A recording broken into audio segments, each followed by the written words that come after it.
ফুলবাড়ী বাজারে দরজা কেটে চুরি।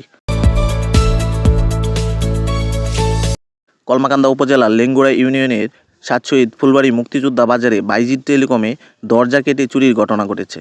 গতকাল 6ই মার্চ রাতে আনুমানিক কোনো এক সময় এই ঘটনা ঘটে।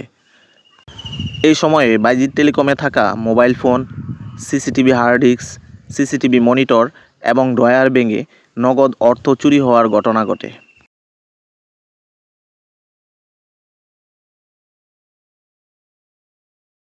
সকালকে আনুমানিক আমি 10টার দিকে 10:30টার দিকে দোকান বন্ধ করে আমি বাড়িতে চলে যাই।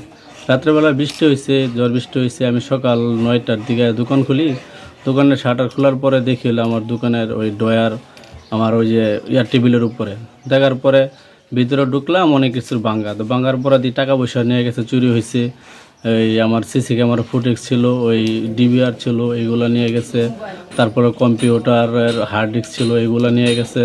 মোবাইল নিয়ে গেছে, বাটন মোবাইল 20-30টা, এবং টাকাও কিছু ছিল, 20-50 হাজার টাকা ছিল। এর থেকে টাকা 4-5টা ড্রয়ার ভাঙছে, ভাঙার পর টাকাগুলো নিয়ে গেছে আর কি। এবং মসজিদের কিছু টাকা ছিল আলাদা ড্রয়ারে, টাকাগুলো রাখছিলাম। আমি এলো মসজিদের কেশিয়ার আর কি। আমি টাকাগুলো আর বাড়িতেও নিয়ে ওই টাকাগুলো আলাদা আমার আলাদা ড্রয়ারে রাখছিলাম আর কি। ওই টাকাগুলো নিয়ে গেছে। প্লাস হচ্ছিল আমার দোকানে যে টাকা পয়সা রাখছিলাম, ক্যাশ ছিল, ওইগুলো টাকাও নিয়ে গেছে।